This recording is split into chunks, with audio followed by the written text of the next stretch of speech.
Hello, welcome to Gemstone Tarot. This is for Wednesday.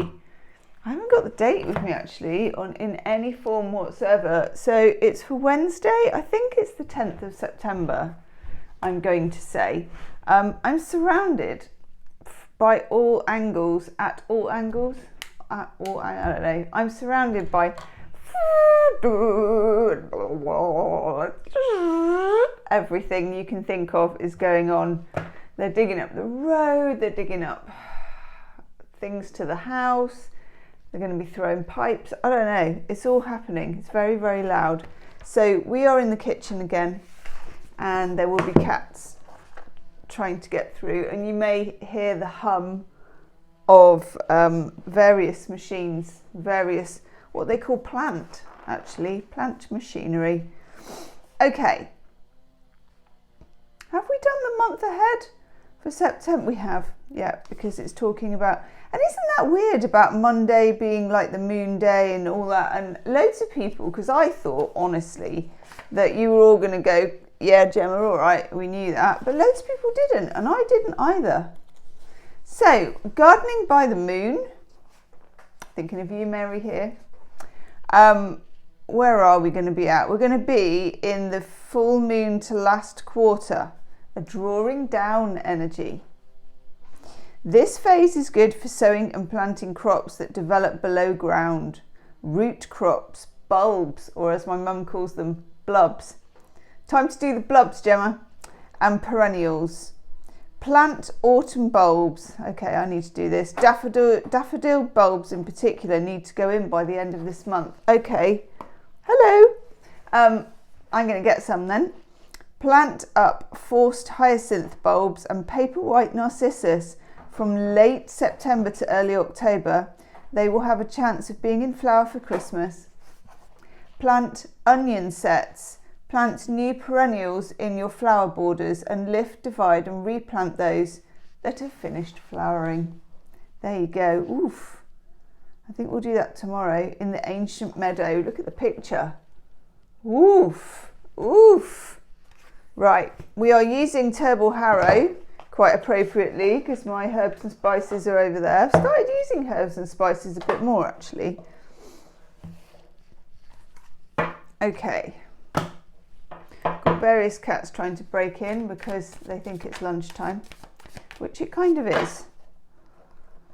Let me know what you had for breakfast. It's been a while since we did that.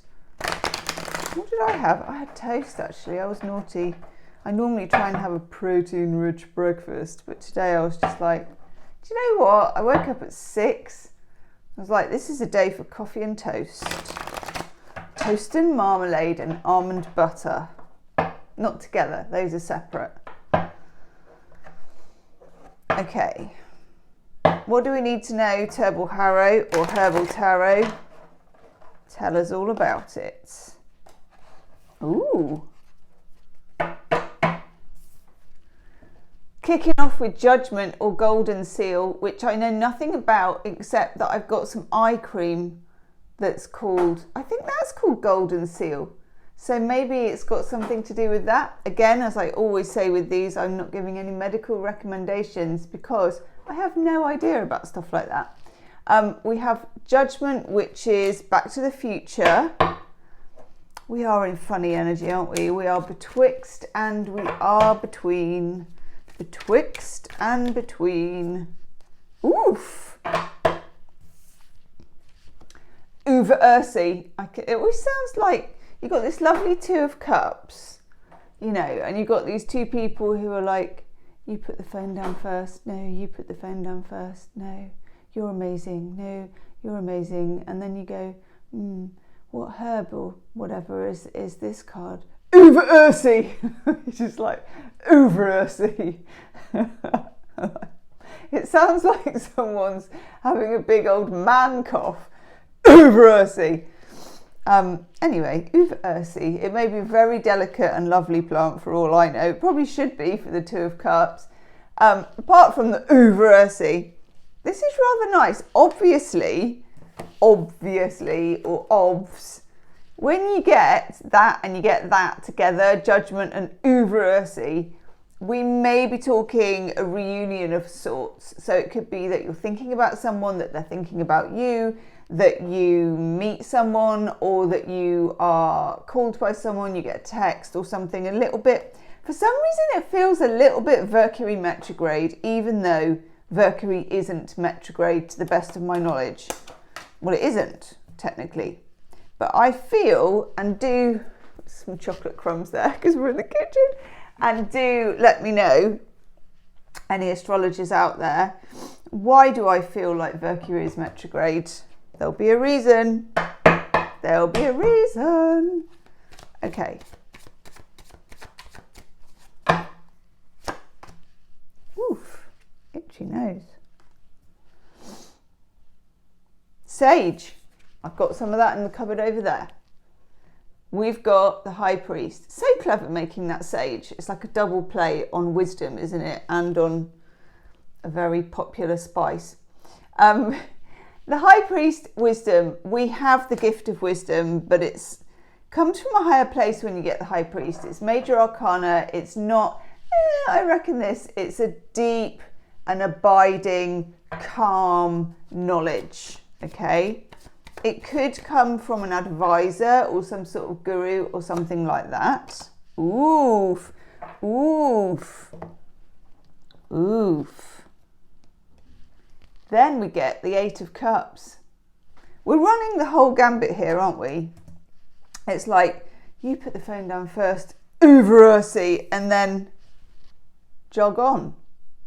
What weird and discombobulating energy. Eight of Cups, Saturn in Pisces, and indeed Saturn is back in Pisces, back. Pisces is back in the headmaster's office. That's the way I see it with Saturn in Pisces.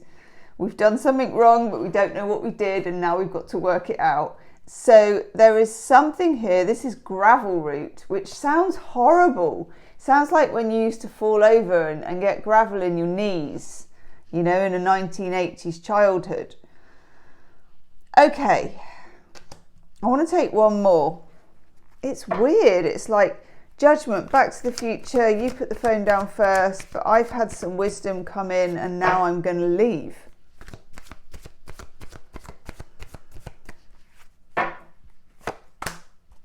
Ooh, Bayek.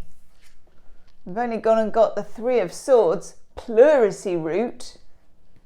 What kind of a thing is called pleurisy root? I mean, that's like a lung disease. It can't be nice. Anywho, okay. We're working through some stuff here. No doubt about that. Because the Eight of Cups with the Three of Swords is like, there was a time when I could put up with this. There was a time when I thought this was normal. These days are not those days, as my mum says, and I'm not here for this. So we are revisiting something. It could be a relationship. It could be something that happened in a relationship, some sort of connection thing.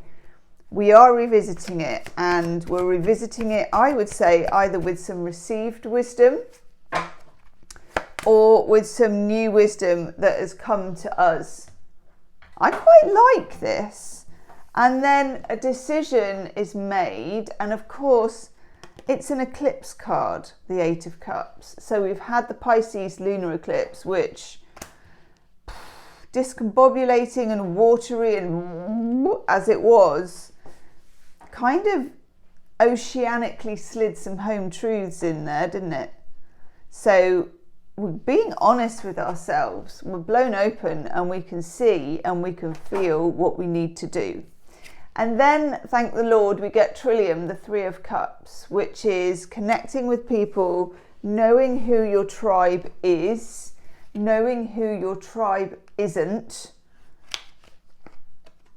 and acting accordingly. But I don't think the action has to happen yet, because I really don't think September is a time for action. Oh God, that's so appropriate. I'm using the tarot we used yesterday, the Kitsch one. I'm using the Oracle.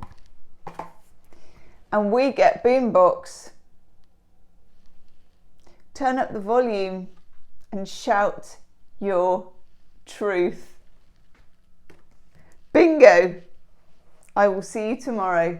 Namaste.